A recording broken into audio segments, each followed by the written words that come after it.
Бүгін сіздерге ерекше видео дайындап қойдым. Яғни ерекше дизайны бар қоржын қалта дайындаймыз.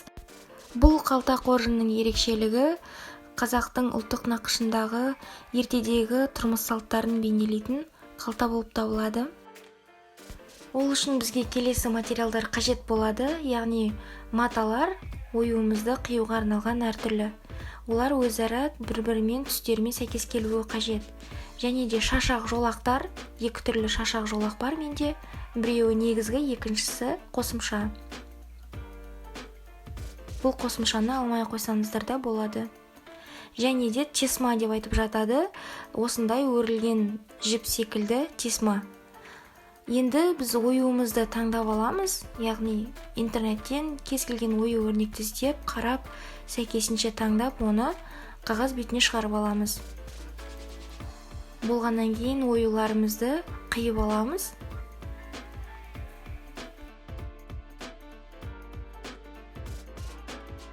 Әрі қарай фетра материалын аламыз да екіге бүктейміз. Ол бізден негізгі материал. Және де табақ тарелке қажет болады пішуге. Осылайша жарты шеңберден сәл жоғарырақ қылып сызып аламыз.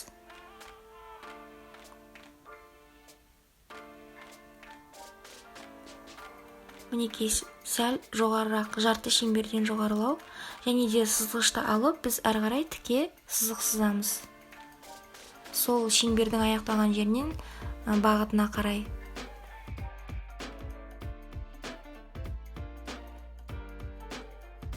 Бұл нұсқа маған ұнамағасын, мен әрі қарай кішкене оны кішірейтуге тырыстым.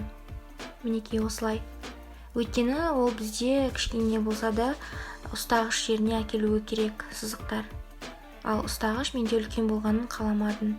Мінекей осылай шамамен сызып қойдым, дөңгелетіп ұстайтын жерін қалтаның.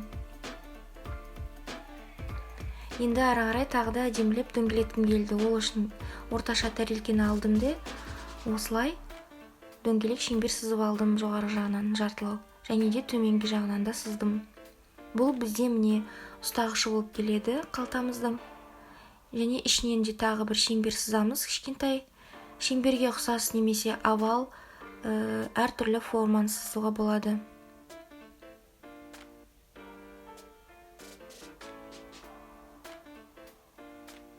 Пісіп болғаннан кейін қиюға кірісеміз.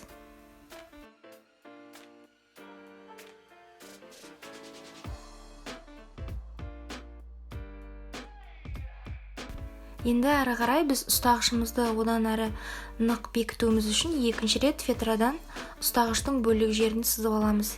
Шеңберімен, яғни ортасын шамамен қарап бастырып сызып алғаннан кейін екіншісінде дәл солай кесіп қиып аламыз.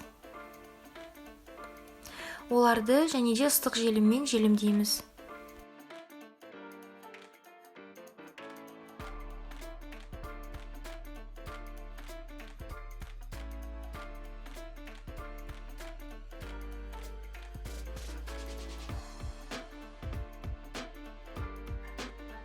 Әрі қарай бағанағы дайындап қойған оюларымызды қойып көреміз. Шамамен қалай орналастыру керек, бұлай орналасқанда қалай болады деген секілді. Мінекей мен осы кішкентай оюды жан-жағына айналдырып шығуды жөн көрдім соңында. Алдымен ортасындағы оюды пішіп сызып аламыз.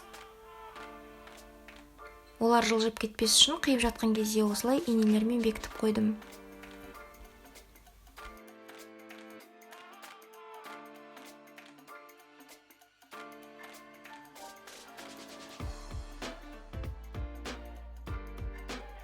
Осы оюға ерекшелік беру үшін мен осындай үшбұрышты жолақтарды қиып алдым.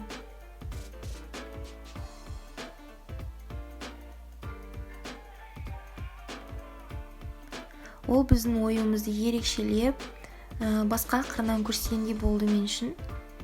Осылай 4 бөлікке қиып алып, орналастырдым. Және де кішкентай оюымызды осылай жолақ ретінде орналастырып алып, сызып алдым. Екі бүктелген матада. Сондықтан да инемен әрбір оюдың денесін пішін формасы бойынша бекітіп отырып қиып шықтым. Мінекей. Инелерден босатамыз. Енді бұны біздің қалтамыздың негізгі формасын айналдыра әдемілеп қоямыз.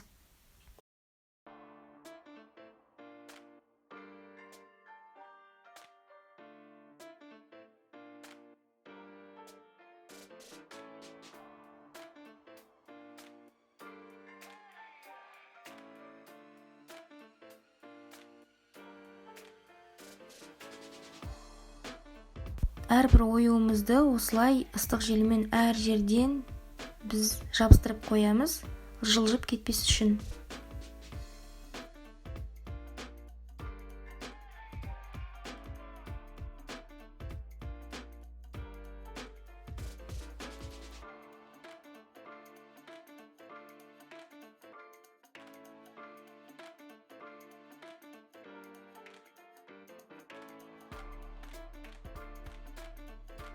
Мінекей шамамен осындай болды.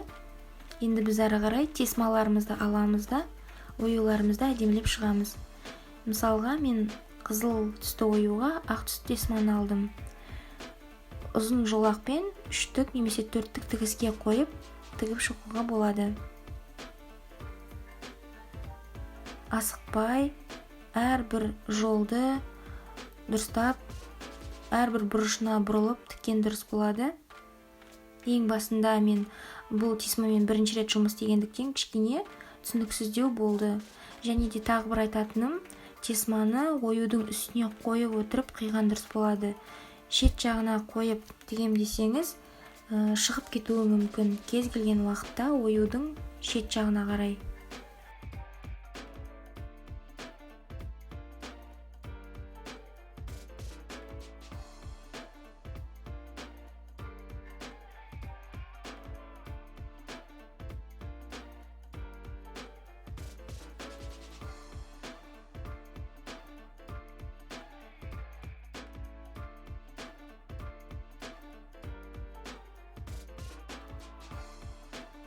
Ал үшбұрышты жолақтарымызды осылай қызыл тесмамен қоршап шықтым әдемілеп.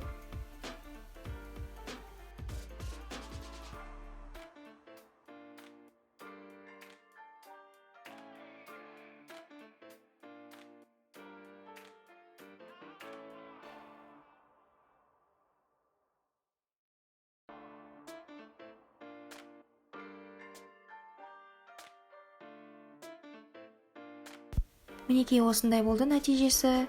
Ал мынау соңында қоршалып тұрған кішкентай оюларға менің тесмам жетпеді. Және де ұстағыштың ішіндегі бөліктерінде тесмамен мен қаптап қойдым. Екі жағында. Енді тағы да қызылмен бір өткім келді. Қызыл тесманы алдым да осылай қалтамыздың ұстағыш жерлерін бір айналдырып шықтым. Мінекей ақырын көрсеткенде бұл аса бір сабырлықты талап ететін жұмыс. Мінекей осындай нәтиже болды.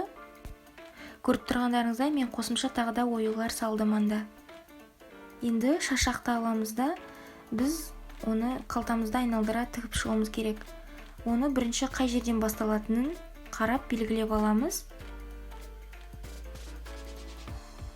Мінекей шеңберіміздің аяқталған жері бағанағы сол жерден бастап тігіп жатырмын.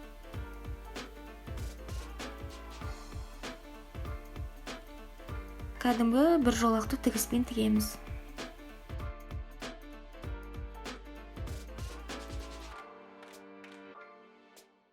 Әрі қарай қалтамыздың енді жаңғы бөлігін тігу керек болады. Міне осындай. Ені шамамен 8-9 сантиметр.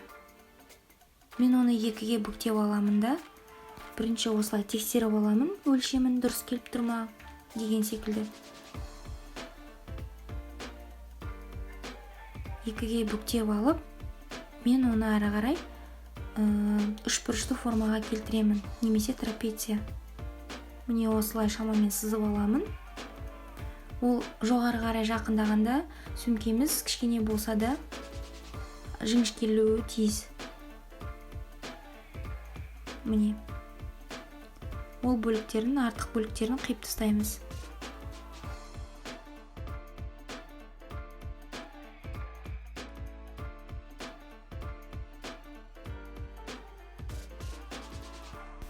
Енді орналастырып аламыз оны.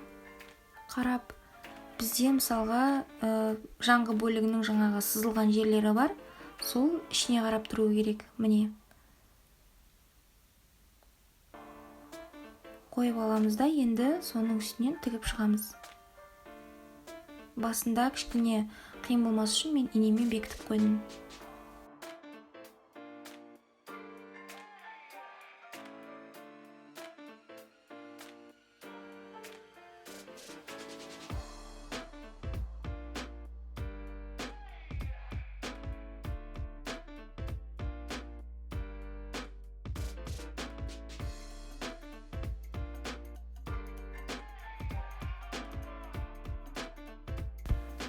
Жаңғы бөлігінің шет жақтарын ерекшелеу үшін мен осылай үшбұрышты қылып қиып қойдым.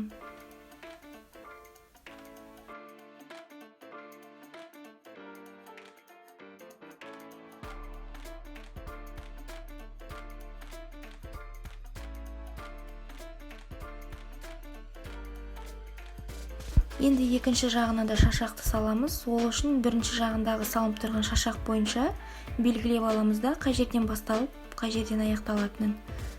Және де сол шашағымызды тігіп шығамыз.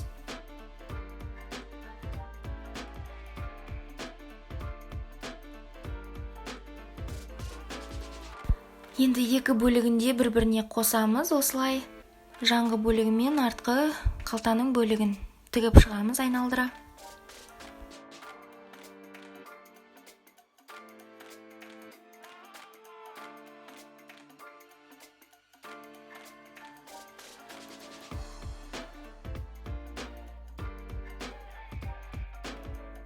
Енді соңына қарай барып, осы шашағымыздың бекітіліп тұрған тігіс жолағын алып тастаймыз.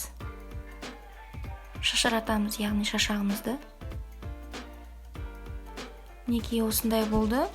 Енді мен ары қарай ерекше сән беру үшін тағы да әдемі шашақтарды пайдаланғым келді. Бума шашақтар десем де болады. Оны әртүрлі дизайнмен қарап көрдім. Бірінші ұстағыштың астына немесе ортасына оюдың деген секілді. Соңында осындай нәтижеге келдім. Енді әрі қарай әртүрлі тастармен, стразалармен әдемілеуді жөн көрдім. Әрбір жеріне қойып көрдім. Маған нұсқасы ұнағаннан кейін мен оларды моно жіппен тігіп шықтым. Тікпес бұрын осылай белгілеп алдым орындарын.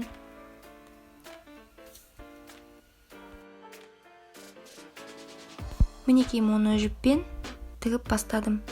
Тігумен қатар арасында ыстық желіммен де бекітіп отырған дұрыс болады. Өйткені моншақтарымыз кейбір уақытта босап кетуі мүмкін. Мінекей нәтижесінде осындай әдемі қоржын қалтамыз пайда болды. Бұл қоржын қалта баяғы заманның, яғни көне заманның қазақ елінің тұрмыс салтын бейнелейді. Мына страза моншақтарымыз қалтамызға одан әрі ерекше сән беріп тұр. Меніңше осындай стильде әдемі өзімізге сумке немесе қалта, дорба тігіп алуға болады. Әртүрлі тұрмыстық жағдайда пайдаланатын. Сіздермен болған Айсұлу, менің каналыма жазылыңыздар. Егер де сіздерге видео ұнаған болса, лайк басып, пікірлеріңізді қалдырып кетіңіздер. Сіздердің әрбір пікірлеріңіз мен үшін маңызды.